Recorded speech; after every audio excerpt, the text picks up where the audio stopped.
saludarles. En primer lugar, permítanme presentarme. Mi nombre es Darwin Gómez, estudiante de la Escuela Superior Politécnica de Chimborazo, perteneciente a la Escuela de Ingeniería de Empresas. Bueno, en el día de hoy les vamos a tratar un asunto muy importante acerca de la economía, ver su importancia dentro de una nación. También vamos a tratar de ver sus modelos y teorías económicas, y también vamos a ver qué tan importante, ¿no?, es la información económica que se ha venido dando año tras año dentro de dicha nación. Ver también cómo ha ido surgiendo esto del consenso de Washington, que se ha dado a partir del año de 1989. Ver también cómo se han encontrado esos errores dentro del consenso. A la vez también les vamos a hablar un poco de cómo ha ido desarrollando el PIB de los años venideros en diferentes países que se han encontrado, y también les vamos a hablar de los años presentes que se están dando. Entonces, podremos ver un poco de esto de la pregunta del desarrollo, que si es o no es solo dependiente del PIB, ya que sabemos que el PIB es muy importante para el crecimiento de un país, o si es un fracaso para dicha nación. Y por último, les vamos a hablar de un indicador muy importante de la macroeconomía. Estamos hablando del Producto Interno Bruto. Vamos a ver si el desarrollo incide o no con este indicador, que es muy importante para una nación. Bueno, a continuación les vamos a presentar a nuestro primer invitado, que es estudiante de la Escuela Superior Politécnica de Chimborazo, perteneciente a la Escuela de Ingeniería de Empresas, Luis Chávez. Sea bienvenido, señor Luis. Muchas gracias, señor Darwin. Gracias. Con el invitado nosotros vamos a responder lo que es la primera pregunta, en la que nos dice: ¿cuáles han sido los desaciertos de los modelos y teorías económicas tradicionales? Primeramente quiero agradecerte a ti, Darwin, por haberme prestado este espacio de tiempo en el cual voy a decir esta pregunta que tú me dijiste. Primero quiero empezar con lo que la economía en 1980, la economía tradicional, se basaba en que el mercado dejaba pasar lo que nos enseñó Adam Smith con sus teorías, y que siempre había algo que es la ganancia. Pero viéndole más a profundidad en los años, se puede ver que existía pobreza, no había demanda de empleo. Por ejemplo, en la época industrial se veía que había mucha gente que entraba y trabajaba, y eso es lo que nos hacía ver la economía, ¿no?, de que había alto empleo, pero nunca se veía mucho de lo que era la tasa de desempleo.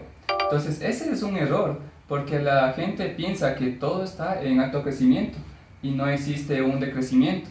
Entonces existía que en las industrias había bastante gente trabajando, pero así también había bastante gente que tenía el trabajo un día y al siguiente día ya no lo tenía. Esto también se reflejaba bastante en los mercados irregulares con la información. Entonces esto desestabilizaba a las personas.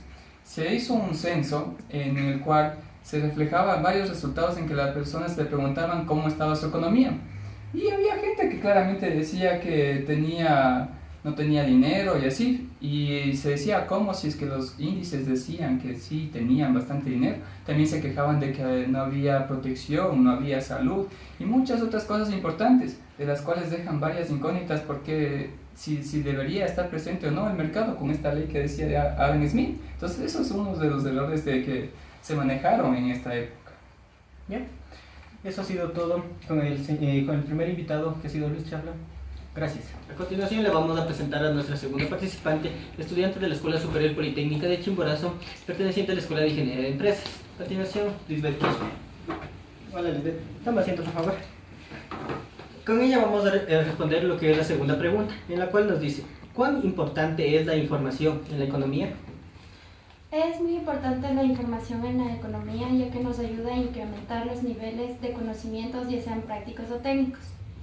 Además, es necesario informarse y que ésta sea perfecta, ya que tendremos un análisis perfecto en nuestro campo de economía. Además, es necesario informarse, pues si esta información es perfecta nos podemos involucrar en el campo económico y político, ya que este se ha convertido en un campo de batallas y de hipótesis compartidas.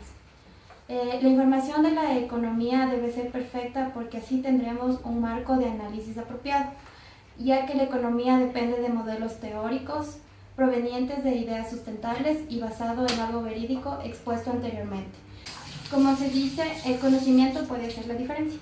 Bueno, a continuación les vamos a presentar a nuestro tercer invitado, quien es estudiante de la Escuela Superior Politécnica de Chimborazo, perteneciente a la Escuela de Ingeniería de Empresas, Alex Choto. Bienvenido, don Alex. Gracias. Por favor.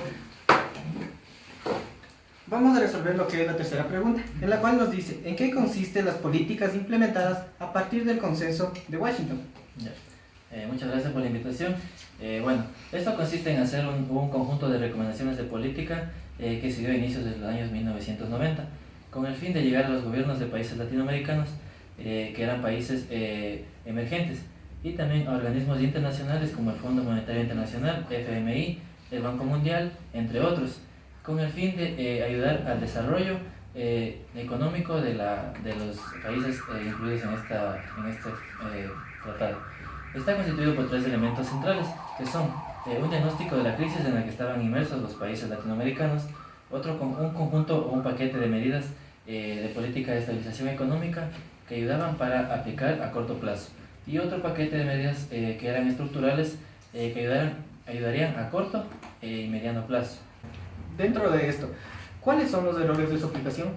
Bueno, existieron dos errores fundamentales, que eran la carencia claramente de la equidad como objetivo, puesto que esto no se dio en el consenso de Washington, sino una parte contraria, que lo que buscaba era luchar contra la pobreza y de esta manera buscar una distribución de la renta de manera equitativa, y así mejorar la calidad de vida de las personas en los países latinoamericanos. Y también se dio una falta de referencia directa a la estabilidad de los precios, porque existían inflaciones y esto afectaba al aumento de precios en la canasta básica para las personas de clase baja. Ya, muchas gracias. Esa ha sido resuelta la tercera pregunta con el señor Alex Choto. A continuación les vamos a presentar a nuestro último participante, estudiante de la Escuela Superior Politécnica de Chimborazo, perteneciente a la Escuela de Ingeniería de Empresas, señor Antonio Funarato. Bienvenido, señor Antonio Funarato. Gracias por la invitación. Con el último invitado vamos a resolver la última pregunta, en la cual corresponde: ¿por qué el desarrollo no es solo el crecimiento del PIB? El desarrollo de un país o un estado no solo le determina el crecimiento del PIB, Producto Interno Bruto. Además debe darse la transformación de una sociedad. ¿Qué quiere decir con la transformación de esta sociedad? Que cambiemos nuestras viejas costumbres, que cambiemos nuestros viejos pensamientos para cambiar a nuestra sociedad. Por ejemplo, que cambie el comportamiento en cuanto a la salud, el comportamiento en cuanto a la educación, métodos de producción que involucren hacia el cambio moderno que es posible.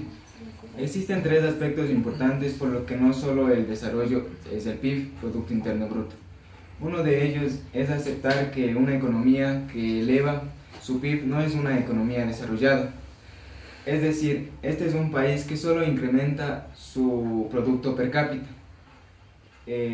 Si es que vamos a hablar sobre aspectos importantes, también tenemos que ir más allá de una economía, más allá del consenso de Washington, y pensar en otros aspectos que incluyan a la transformación de una sociedad. Otra de las implicaciones es el cuestionamiento si está generado por líderes nacionales o por imposiciones internacionales o exteriores. Bueno, esta ha sido la presentación de nuestro grupo y esperando que les sirva para su formación académica. Muchas gracias.